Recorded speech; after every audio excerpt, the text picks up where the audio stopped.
welcome to episode 2 of season 2 of Beyond Baseball, powered by Blast Motion. As always, I'm Jared Perkins, and I'm joined by Dr. Caleb Mezzi. Caleb, how are you doing today? I'm good. How are you? Doing well. Excited the season started. Love having baseball back in full swing. Whether it's the major leagues, college, minor league, it's the best time of the year right now because you get all three levels going. So it's an exciting time to have baseball back. How are you feeling about the Phillies right now with no Hoskins and Harper? Yeah, so I mean, we're still in that opening week, I guess, is what they're calling it, because some teams are still making their home openers. Went to the game yesterday. Team had a spark that they needed, but they're definitely missing those two guys that you just mentioned, not to mention the other injuries and the inconsistency. It looks like a little bit of World Series fatigue, but I don't really like that expression or phrase being used that much. But I'm feeling good. I think we're seeing a lot of craziness that we usually see in the first week or so. But the Rays have continued to impress as usual. Yeah, I always said that the Royals are still on a World Series fatigue from 2015. Yeah, So it's just a long one, just a elongated player or World Series fatigue. But kicking off the beginning of the season, one of the coolest things that happened is the Players Union, Major League Baseball agreed to the first minor league baseball CBA. So Jeff Passan broke the news, I think it was last week, and put some details out about the increases in the minor league. So complex league players are going from like $4,800 per year to $1,900, low A 11 to 2,600, and so on. So each level is going to see a pay increase, and the players are also going to get paid almost year round, aside from like their 6 week break in the winter. So what are your thoughts on that CBA? I mean, the easy thought, and this is really actually how I'm feeling, is I think that this was a long time coming. Yeah, I think once we saw minor league baseball go under the MLB, a new CBA was going to be negotiated. I think it just had to take some time to figure out what everybody wanted. I think everybody knew. I mean, there was some really good research that came out in the last year, maybe a little more than a year, but in terms of what they wanted and what they could do in terms of livelihood, player development standpoint, if they had more money. Obviously, we know this. We've talked about it. We've heard stories about how little they were paid. So I yeah. think that increase was just going to happen. I'm really interested to see further what resources they get, how they are really indoctrined into this whole MLB umbrella, but they fall under this minor league baseball thing because you don't want to be perceived as like, oh, you're just getting this because now you're here. Yeah. But it does seem like that. I just think that this was bound to happen and should have happened 15, 25 years ago. Yeah, I mean it's awesome to see. I mean, the one thing that I did an article for Prospects Live, kind of interviewing a couple players just to get their reactions on what the CBA means for them. And Troy Johnston of the Miami Marlins, he was basically like, "This just means we can live normal lives, Yeah. right? They can just finally breathe a little bit with the inclusion of housing that Major League Baseball implemented not too long ago. They now have stable housing. They have a little bit of an increased pay bump, so it's not going into the off season having to worry about working or finding another job, or going home back to their parents' house probably to stay and live until the season kicks off again. So I think there's some like really good significant steps there. It gives them the opportunity to actually live, and I think that one Kumar Nambiar from the Oakland A's also said, he goes, it lets us focus on training in the off season so we can get ourselves ready to go. And I think you could see some significant steps taken in player development as these guys now have the freedom to really focus on their skill set in the off season. Yeah, I think the sad thing is that this is just a pay increase to live a normal life, like you just mentioned and like you heard, Yeah, which means that the money was probably sitting there the whole time. And there could have been a reason to do this earlier, but the CBA kind of made it so that this labor negotiation could take place and then these guys can get their rights. And yeah, that's really what happened. I think in terms of the resources, they're going to see more and more resources being rolled out and accessible to these minor leaguers, which is needed. I don't know how that's going to happen. I don't know how that's going to be oriented for them to take full advantage of that. But as usual, money is a big part of our everyday life. That's why yeah. we work. That's why we to feed our family, feed ourselves, all that kind of stuff. So I'm curious to see what follows this. Is there going to be more of a financial angle here? Is there going to be more of an educational aspect of like what to do? And then are we going to see more of those?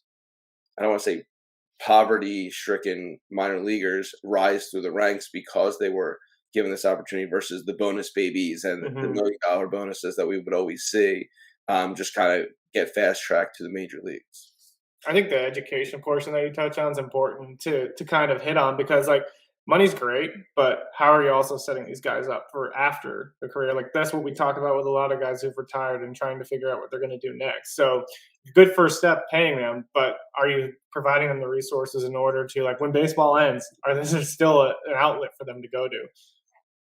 Right, and they sit here and they know that they have these skills from the field and playing on a team and all that kind of stuff, but I don't know if they're being talked, to or about how they're going to actually transfer those skills into their next phase of life. And the other thing here is we've always seen that money was the thing Hmm. that teams showed that they were invested into a player, right? And now, if they're raising the stakes in terms of the financial investment into these players, what is going to be that differentiator for the teams to say, hey, we're spending more time on you, or because we drafted you and paid you this much or in this round, that you're going to be fast tracked?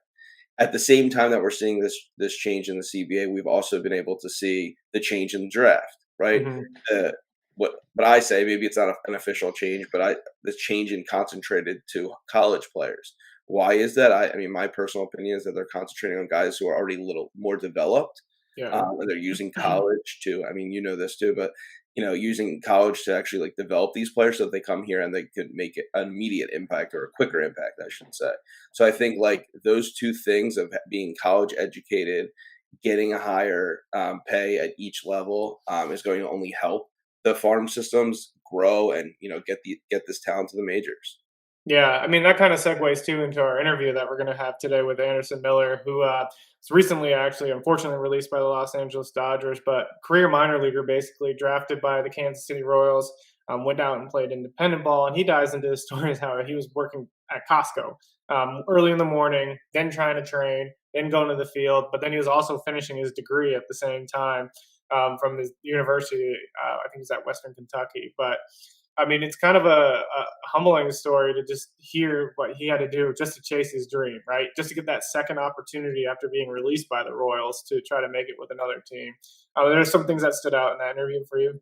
Oh, a ton. I mean, I think one of the things that left out, and I know it's not to burying the lead, is he also became a father. I mean, of Hmm. all those things, that's probably the hardest thing that he had to do, Yeah, especially while you're playing baseball, while you're, married. I'm not going to say you have a wife, but you're married. Like you have to deal with that marriage too, and be able to be a good husband and a good father at the same time, while also trying to be a good baseball player. He is somebody who not only really understands himself now, but he found a purpose. I'm not going to reveal what exactly that purpose is. I will tell everybody to look at his Twitter feed. It's probably the yeah, first time I've ever plugged heavily a Twitter feed, but he has shared really kind of where he is now and where he's going. We talked about this minor league thing and this concentration on the future of minor leaguers, education, the CBA, and all these kind of things. Anderson has actually made it an impact, like to say, like, this is what I want to do next. He doesn't know if it's going to be on the mental health side or if it's going to be an advocate for African American baseball players getting into the game because they need that too, right? Or it's just going to be helping and sharing his own story of like, this is what it's like to be this kind of player, to go through the minors, to have these yeah, things, to not have this money, but that all these stories that he has. He could write a book. He kind of did in telling us his entire path, but he's humbled by the whole thing instead of acting like a victim. And I think that was one of the things that I really took out of this. He's a very interesting person. He's a very, very cerebral person. And I think that when we hear him speak, we hear the emotion, we hear the heart, the passion. But we also understand that he is the phrase that we've talked about before, more than baseball. And that's where he is right now, is he's trying to figure out exactly what that is for him. yeah. I think it's incredible, and we just want to get you to that interview with Anderson Miller. But first, we'll have a quick ad read from our sponsors, Blast Motion. You are listening to Beyond Baseball, powered by Blast Motion. Are you ready to dominate at the plate this season? Blast Baseball is the #1 hitting improvement solution, trusted by more MLB, college, and travel ball teams than any other. The Blast sensor attaches to the knob of any bat, providing real-time feedback with every swing. Metrics are automatically sent to a smartphone app, generating insights that allow you to analyze and improve your hitting like never before. Go to blastmotion.com and enter code LIVE at checkout to save $10. Unlock your potential with Blast. All right, welcome to another episode of Beyond Baseball powered by Prospects Live. As always, I'm Jared Perkins here with Caleb Mezzi, but we have an incredible guest here today, Anderson Miller, outfielder with the Los Angeles Dodgers. Anderson, how are you doing today? I'm good, man. We actually had a day off today. We've been going at it pretty hard. I'm in kind of a big league camp backup group, so we got here the same day as big league camp started. Going pretty hard at it, so had the day off today. So I've been enjoying my afternoon, and glad to be here. Thanks for having me, guys. Yeah, we're excited to have you on. I mean, your journey through professional baseball and your story is just awesome. So the first question I always ask, just for the viewers who don't know you, share your story and kind of how you got to where you are now. Oh man, we're gonna have to make that a long form podcast, like Andrew Huberman or something. But I'll give you guys the spark notes. Grew up in Lexington, Kentucky. Didn't get recruited by Kentucky or Louisville. Went to Western Kentucky, played my college baseball there. Drafted in the third round in 2015, 98th overall by the Kansas City Royals. Spent 7 years with them, 2015 through 2021. Made it all the way up to AAA. Was in big league camp in 2021. Became a free agent in 2022. Spent last year playing independent baseball, and that was crazy. And now I signed a free agent contract with the Dodgers back in January. Here right now in Glendale, Camelback Ranch, fighting for a job in Double A or AAA. Not really sure, but just showing up, doing my best every day, and yeah, enjoying myself, and just glad to be back in this environment, man. Truly a blessing.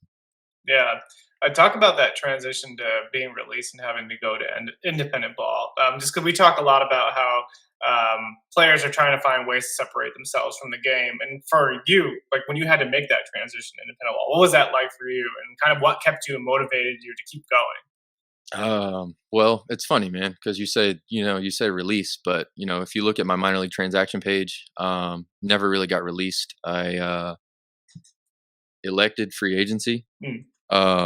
Basically meaning that I played all the way through my contract and didn't get re-signed by Kansas City. So from there was in free agency, expecting to sign a deal pretty quickly. I thought, I was in major league camp and was putting together a decent year in AAA after going through some early struggles, and things just kind of drug along. And then the lockout came, and a guy like myself, who's got everything except for big league time and 40-man roster time, kind of slipped through the cracks just because of the fact I don't have any big league experience, and found myself in quite a situation going into like January, February of 2022. Found myself in this spot, and the context is important here because my wife was at the time 7-8 months pregnant, and really was just in a pickle, to be quite honest with you. Baseball, I had always said I wasn't going to go play independent baseball. Like if that time came for me, that was all I kind of needed to know, and it was my time to kind of move on from the game. And then I found myself in this spot where I had put in so much time, and I'm 27 years old at the time. Now I'm 28. Felt like I had really learned from my experiences, and also was hitting my physical peak, kind of a late bloomer just in general in life, and really started to learn some things about my swing in the last couple years with Kansas City, and was really looking forward to applying those to my game. So just honestly went to independent ball as a way for me to say, you know what, I got full closure and it exhausted every opportunity. I've been at this dream for, gosh, 2 decades at least. I've been thinking of myself as a major league player since at least I was probably 7-8 years old. Showed up there, man, and it was crazy because my son Kai was born right at the start of the season, and literally was like, well, what the heck do I do now? You know what I mean? My son's born April 24th, and the season started like April 5th, I want to say, or April like 13th or something. Like I literally had no time. And just went and played, man. And my manager, I got to give him a shout out. His name's Mark Minikazi. Last year in the Atlantic League, was like, man, I had my son. I was managing last year. I don't really know how you're going to do this. Also, the other part about this is my house is in Louisville. We live in Louisville. The team I was playing for is in Lexington. Mm, So for you all that don't know, that's about an hour and 15-minute drive every day. yeah. Um, so I was making that drive every day with a newborn baby, um, running on like 2, 3 hours of sleep. Showing up to the park, like, kind of what the heck am I doing? I love baseball. I know I'm good at baseball, but this is really crazy. I'm essentially playing in an empty stadium. Man, this is quite a transition from where I was at last year, playing with some of the best guys in the world, and pretty much the whole Royals big league team. Yeah. And being a staple in the lineup until I got hurt. And just truly crazy. So I was actually playing like a week on home trips, and when the team went on the road, because my manager just understood what I was in, the situation I found myself in, I actually stayed home when the team went on the road. So I was essentially playing last year a week at a time, taking a complete week off to be at home and showing up and somehow figuring out a way to put up some decent amount of numbers. Yeah. Yeah, man. So the best way I can describe last year is that the mental resiliency that I had to have was on a level that I don't think anybody truly understands. And I haven't really explained the story. Even on my own podcast, I try to make it about the guest instead of kind of Yeah. telling my story. I've thought about kind of diving into this, so I'm glad I've kind of got the chance to talk about this because people really don't know.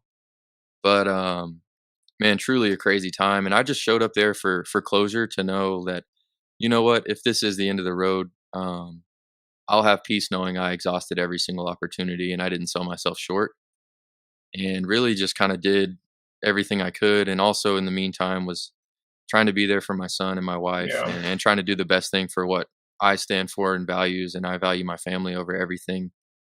Um, Baseball is a game that you have to love. It definitely does not love you back. Um, you may feel like you're entitled to having a job. It's most certainly not the case, and I learned that the hard way. Yeah. And found myself between you know, facing an obstacle that I didn't know how I was going to get around it. But the only way to truly go through it was, to go straight into the obstacle and try to move forward, and see that all as something that was for my greater good, and a version of myself that I didn't know existed. And really kind of what got me through all of that, to be honest, guys, is I'm lucky enough to be a dad to a little boy, and I felt like at the end of the day, how am I going to be able to tell him to go do hard things in life if I'm not willing to endure them myself?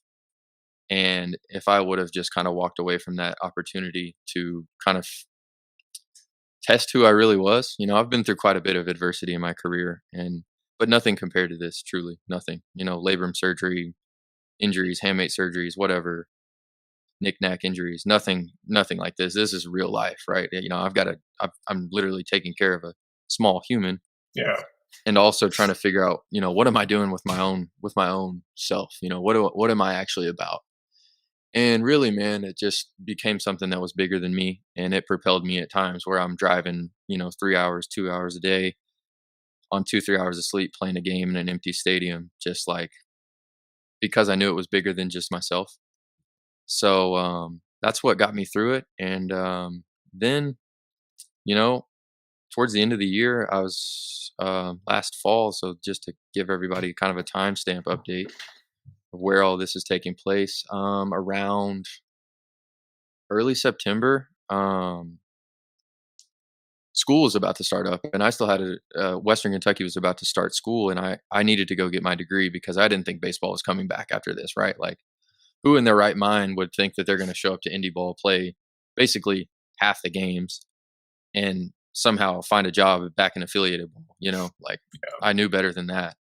So I went back to school, got my degree, and asked for my release from the Wild Health Genomes, which was the team I was playing for in the Atlantic League. Asked for my release, got a mutual release, cool. Um, and then went back to school. In that process, I also moved on from having an agent. So I actually represented myself this off season, and because if I was going to get full closure, right, this whole thing was just a closure mission, right? Like, if this is how I'm going to go out, I'm going to know that I was the one that got the answers. I wasn't sitting around waiting on somebody else to explain my story, advocate for myself, put together all these things. Nobody's going to tell your story like you can. So that's what I did, with the help of a coach on the Royals big league team. Um, Put together a video from AAA and big league camp, and then some independent ball games, and put together an email explaining my story. Like, hey, like, I think I could be an asset to your organization. This last year was crazy, but I know I'm better for it. And here's a list of references of people that are players and coaches that are respected in the game. If you want to reach out to them, feel free. I'm here to talk. And I actually heard back from, quite a few teams. I want to say like 8 to 10 teams. And I was like, That's hey, cool. this is really cool because, 2022 was essentially like really quiet compared to that. And I was really surprised by that. But the feedback I got on all this was like, man, it means a lot more coming from the player than it does the agent. We Mhm. respect, because just in general, it takes a certain level of, I'm not really sure what the word I'm looking for, to kind of do the work to get in contact with these people, right? Like front office people, their contact information isn't just readily available. You can't just Google and find Yeah. farm director X, Y, and Z's email, right? Like you have to be given that information and have relationships in the game to do that in the first place. And luckily, I've always valued myself on treating people the right way. So I had those relationships, and it was a time to rely on those. And I did. And this was my full, this is me completely emptying the tank. So I did that and heard back, and, things progressed with Los Angeles. They did their due diligence. Um, and they said, we've heard too many good things from too many people about one guy to not get you in here and see what's going to happen, man. So from here, truthfully, I don't know, right? We still got about 3 weeks of camp. I've been Yeah. here for probably 3. I don't know. But to even be back in this situation, man, like I tweeted it the other day, a couple pictures of us just working out, and I was like, I can't really quantify what it means to be back here in this environment after what I just went through. Um, and hopefully explaining, this story, like the odds of it are slimmer than none, truthfully. I mean, like truly unthinkable, but part of me kind of just also is like, maybe good things do happen when you do things the right way, and just what a journey to be back here, man. I mean, 2 months ago, I was working at Costco at 5 a.m. in the mornings, Mm. stocking shelves, grocery shelves, you know, cleaning. I was scrubbing the floor of a bakery, man. And yesterday, I'm hitting a homer in a Dodger uniform. Um, I can't really, like, it's just crazy, man. I'm really thankful. I also believe in myself that no matter what happens from here, like I'm gonna be good because of what I just went through, and hopefully, I can use just kind of the mental strength and resilience that I've developed through all these different scenarios to impact others, and continue to check on people, because the biggest part about all this is, man, like, yes, the situation is crazy, but the biggest thing was I had to rely on other people, and be just a good person, and truly just have a solid circle to get me through this. And nobody goes through anything alone. Yeah. And it really took, it took my wife supporting me through some of the most difficult times ever, hopefully, that we ever have. And some friends that were in my corner when a lot of the people that, a lot of people gave up, and that's okay. That's just human nature, nothing wrong with that. I don't take that personal. But the people that were by my side through all of this, man, like truly wouldn't be here right now, in Glendale, without them. Because there were so many times where I could have just walked away, and I didn't, just because I had some people in my corner just saying, man, just like see it all the way through.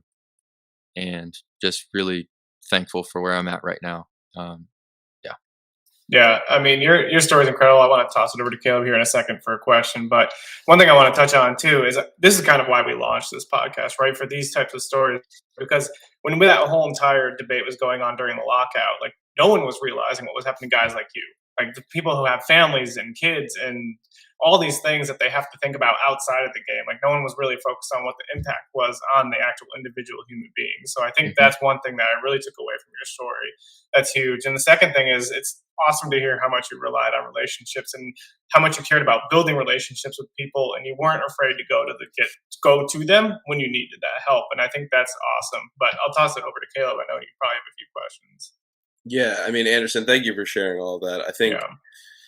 I think listening to, not only the tone, the passion, the emotion that you have in your story and sharing that, I think it's also evident that you went through these peaks and valleys. And not to sound cliche, because like that's kind of what we hear. It's never a straight line. It's never linear. Like all these kind of Right. cliche phrases that we always Right. hear. But you're telling, from out of high school, you thought you could have got, recruited, landed at a school local to you, kind of, fell under the radar, went to this school, and then, you proved yourself and you came out as a third rounder, which many would be like, that's a blessing in itself to get that far. Right. And then, Hmm.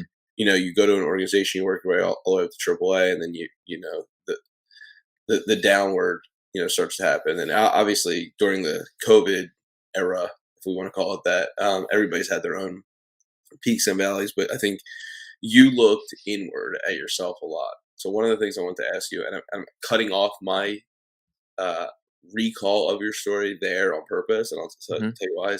I'm curious, as you went through that before you became a father, right?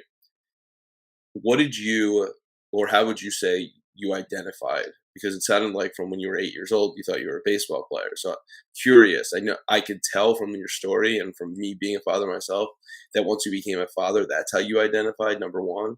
So I'm Hmm. kind of cutting it off there so we can go back and revisit. Yeah, for sure. Um, so yeah, 2020, you know, I hadn't even talked about that. And for a lot of people, that would have been like the biggest adversity. But like that's gotten triumphed so much in the last year and a half, which is crazy to think about because going through that prepared me for what I just went through, right? 2020, right? So was supposed to be my first year in AAA, was having a great spring, and then around this time, then got sent home and thought I was going to be a part of the alternate site with the Royals, and ended up not going because they knew this is what I was told. Um, we know you're dependable enough to be a professional and take care of yourself at home. We need to get some of our younger guys around the culture and just make sure they're in this environment because we know you're going to be okay. Um, I get that.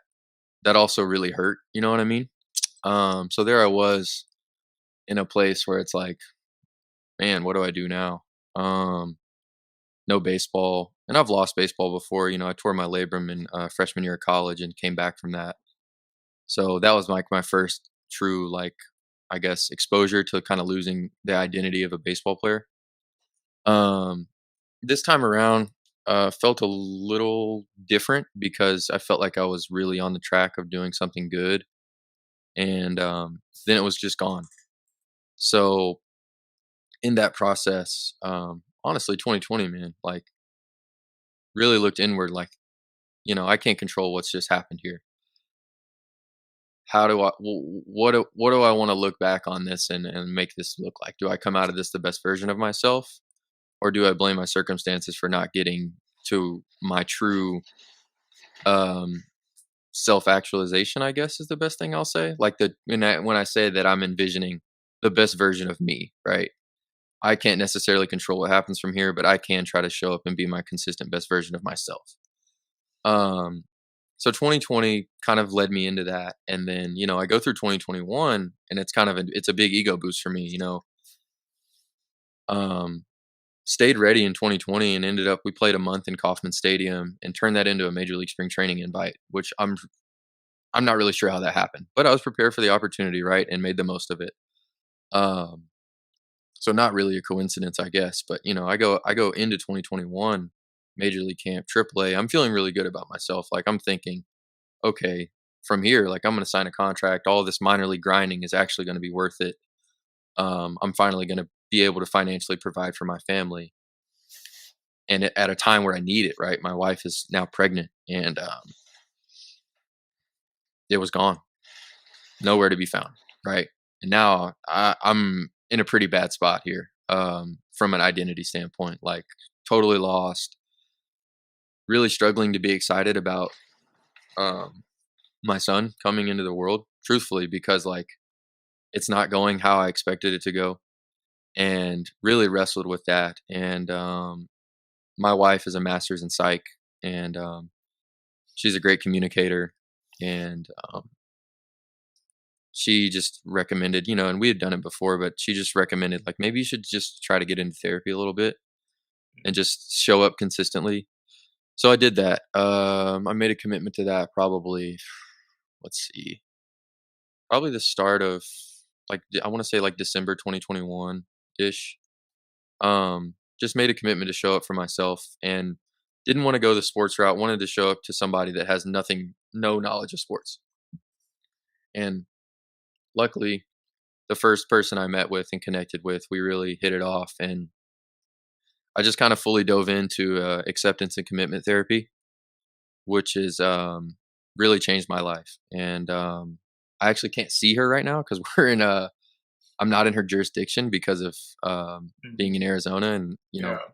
she's based out of Kentucky. But we have been meeting. I mean, I've been going to her steadily for the last year and a half, I would say, and really just reshifting and reframing self-esteem into self-compassion, and understanding that I can't really control these cards, but I've done the best I can at every single turn with what I've been given, and it's been really hard.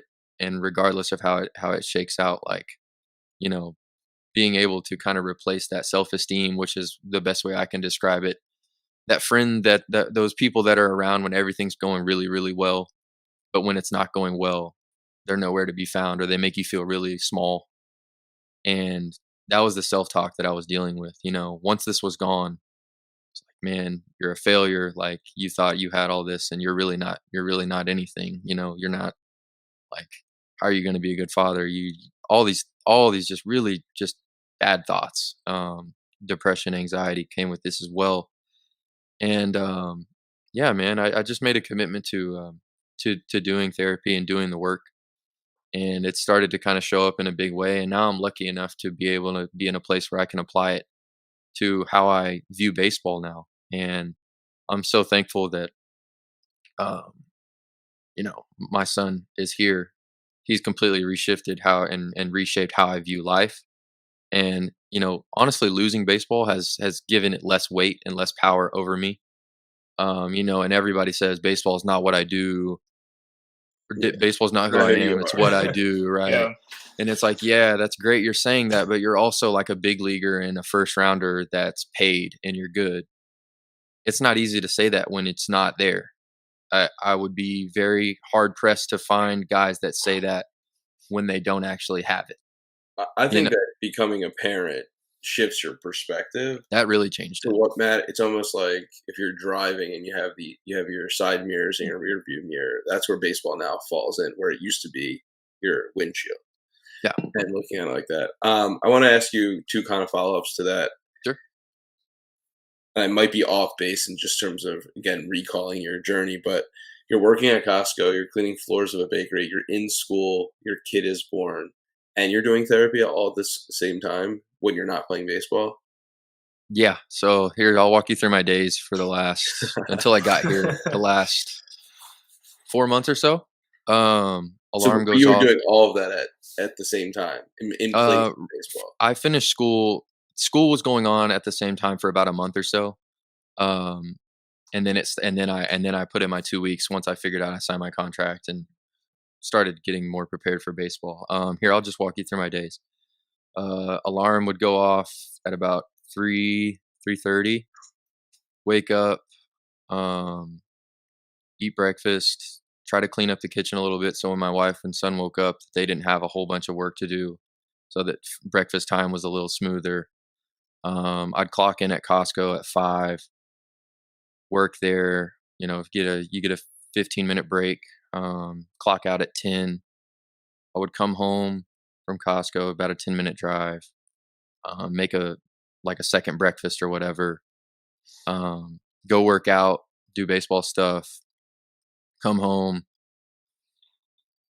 from that, help as much as I could with, Kai and just daddy duty.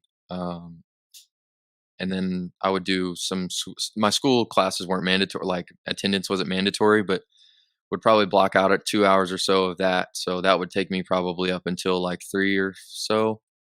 And then I would help make dinner. And then I was giving baseball lessons at night from like anywhere from like 4 to 7. Would do that, come home, um, help with bath time, help with dishes, eat, and then try to fit in some time for me and my wife as well. And then going to bed at like, I don't know, I want to say like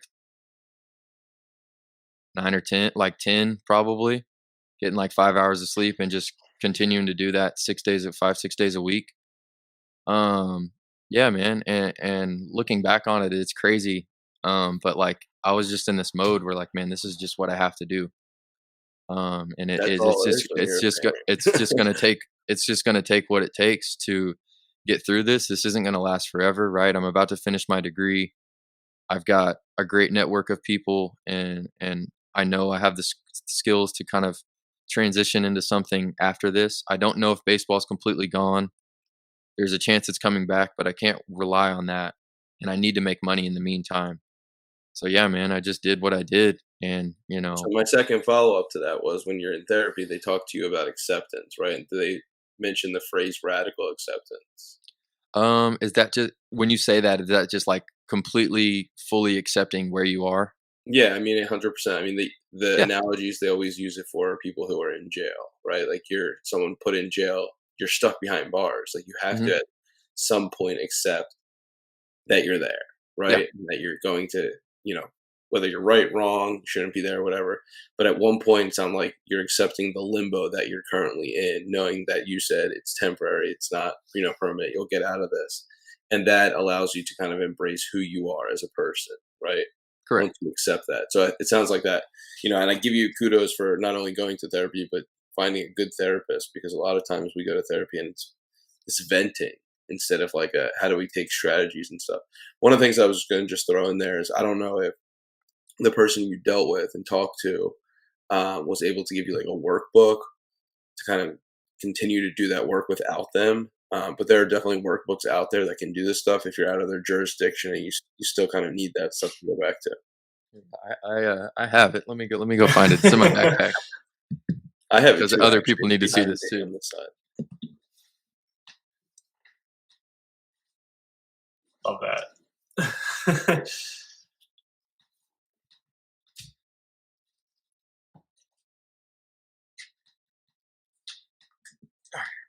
I think the other So thing when you talk about that kind of therapy is opposite. Yeah, this is my book, the Mindful Self Love it. Compassion Workbook. an opposite emotion, opposite to emotion. So it's like the whole thing, like, oh, I don't feel like working out. I don't feel like, and then you just do the opposite. Yeah. Behavioral activation. Yeah, A lot of that it's acting it's acting to feel instead of waiting to feel a certain way before you act. Yep. And there's something very powerful to that, because there was a lot of times during that, year and a half spell, man, I would just feel very gray, which the best kind of how I can sum up what depression kind of feels like. Didn't really want to do much, and just started to try to take little steps and do the next right thing and take the next step forward. And then slowly started to kind of get some momentum to where I was kind of getting out of this kind of phase of isolation and really just kind of wallowing. And that's not to say that, it's completely valid for me to feel that way, but I can't stay there. Right. no, feel the Nothing. emotion, know that it's there. And I Right. think Right. when you talk about, I wasn't excited for my son being born. The crazy thing is when you bring life into this world, you inject life into you. And it's like this whole thing of like how you're like, I don't want to say reborn because that's not what I mean, but like rejuvenated in life because of this life you brought in. It's funny It's you a say crazy that. feeling. When he was born, I was like, it's crazy. I don't know what I've been doing before this, because it feels like my life just started. Yeah. And Mhm. I can't tell you how many times I've said that, like now that he's here, now I really feel like I have a kind of a purpose.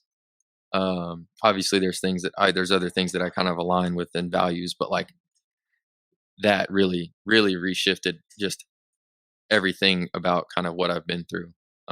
Yeah, man. So just truly to be here now and talking with you guys and being able to share this with people, just a blessing. And I hope that people can kind of continue to just, I'm not pulling any punches here. I'm also not trying to dress this up in like a, dramatized way or anything. Like, no, man, this is just, it just is. And it's what I've kind of been through. And I know that everything that I went through was for my betterment.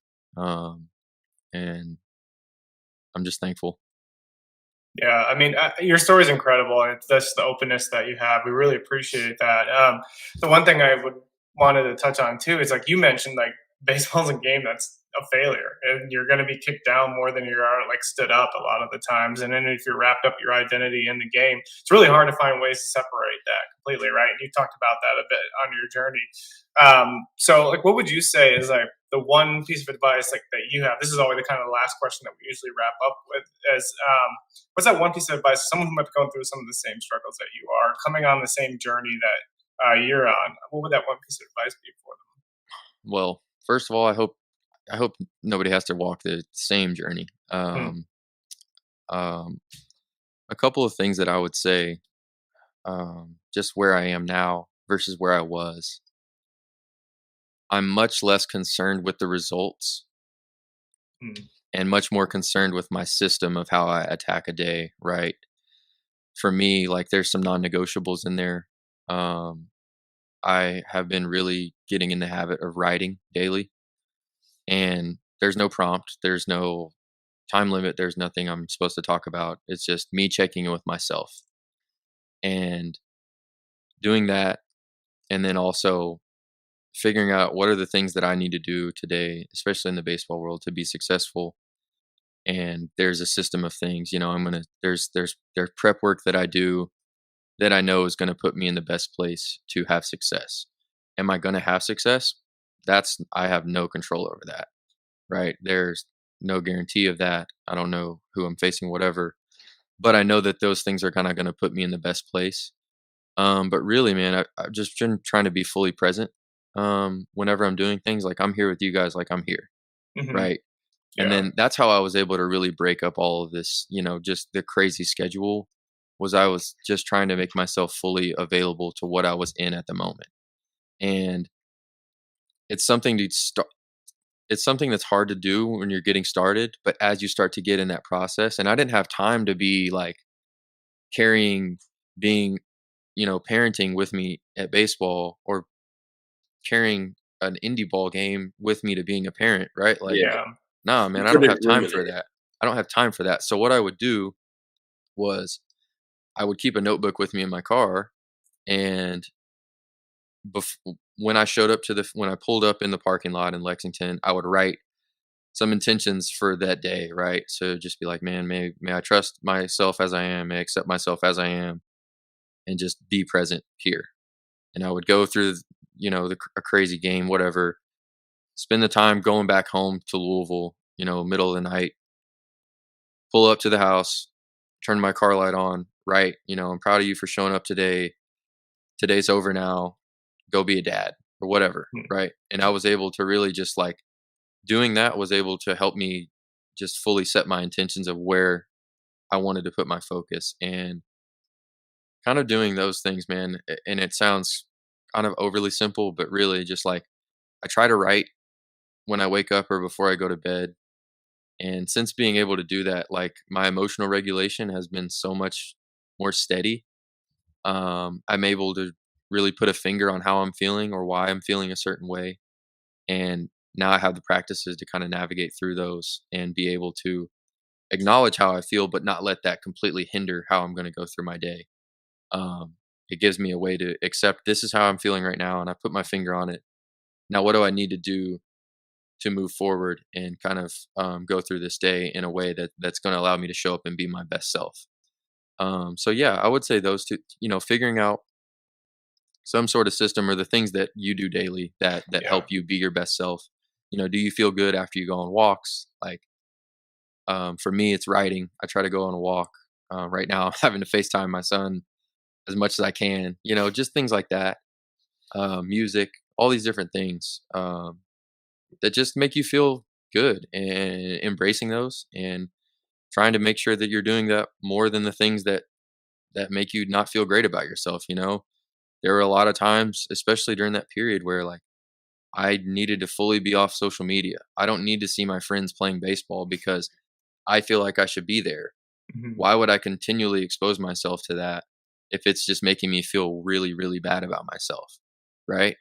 So there were just knowing the way things are making you feel, and then taking the necessary action to make sure you're doing more of the things that make you feel good, and taking inventory on what things make you feel bad and doing less of those.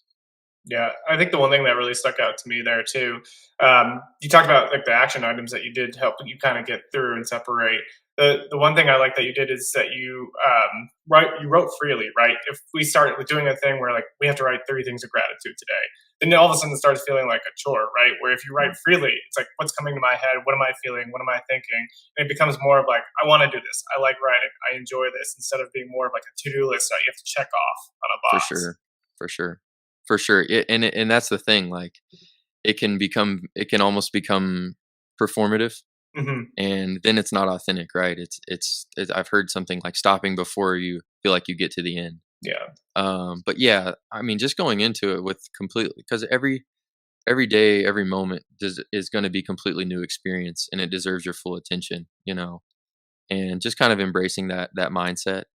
But yeah, man, I think writing has been such a powerful tool for me personally, and it really has allowed me to articulate how I feel, but also be more kind of assured in who I am, and unapologetically just kind of embrace myself, instead of feeling like I need to get on here with you guys and make myself look a certain way, or like because I don't know who's going to see this, or I want to portray that like this is really cool that I've gotten signed by whoever, or this is my story. Like, no, man, like this is who I am, and that's it. Just is what it is. It's not good or bad. It just is, man.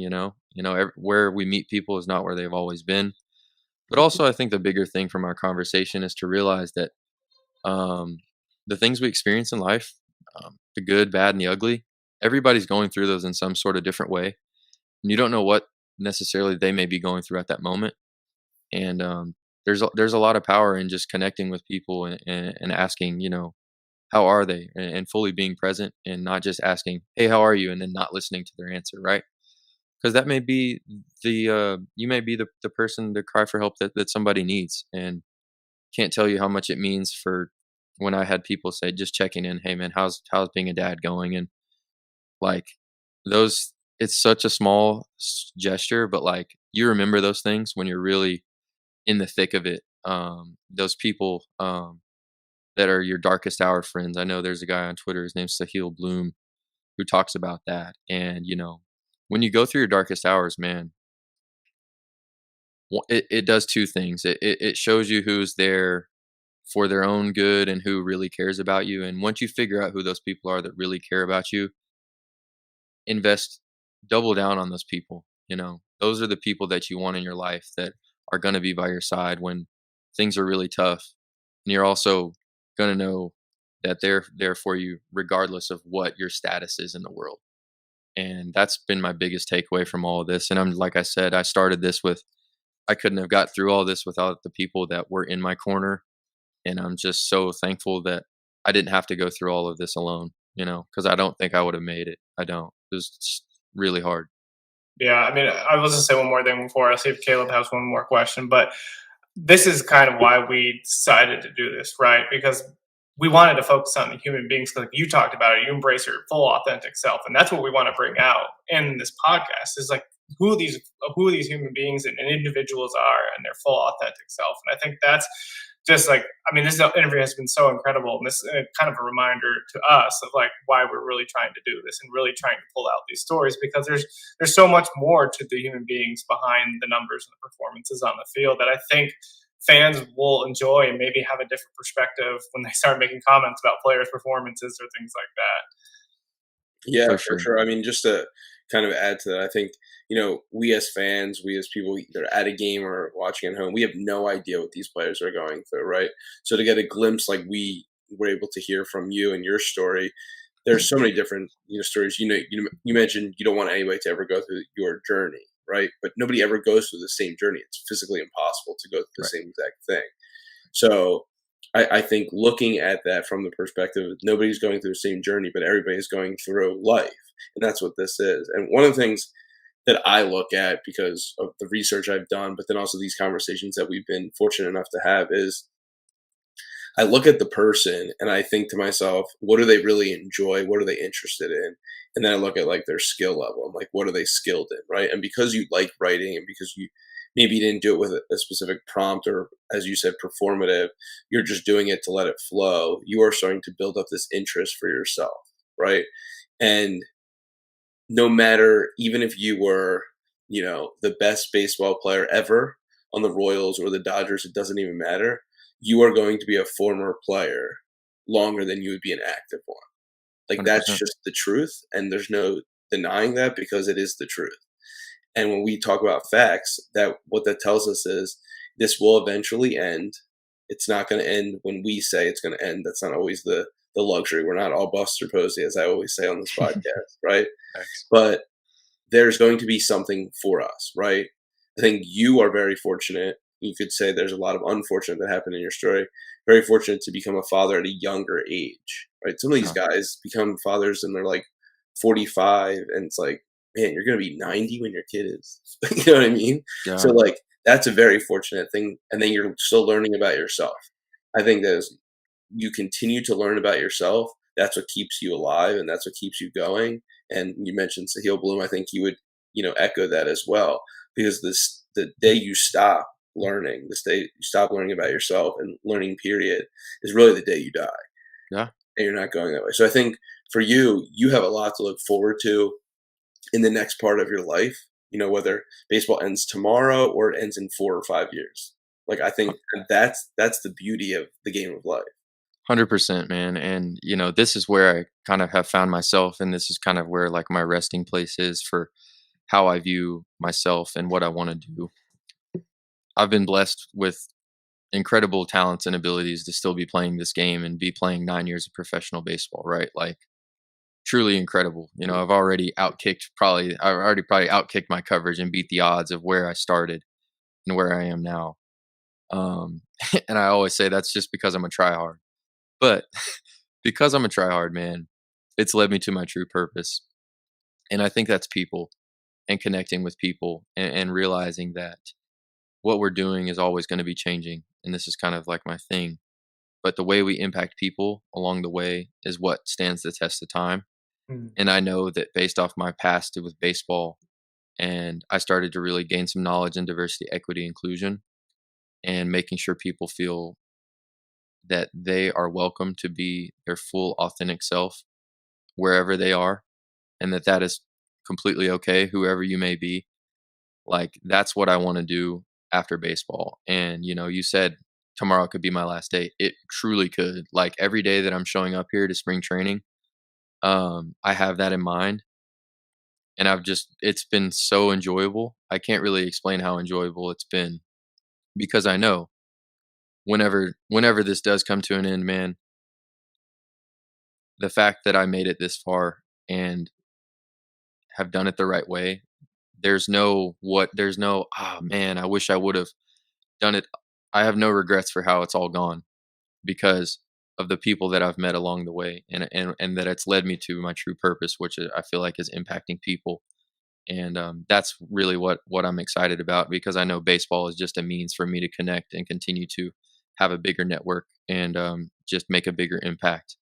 And just truly thankful for every step of my journey now. I want to add one more thing, father to father here.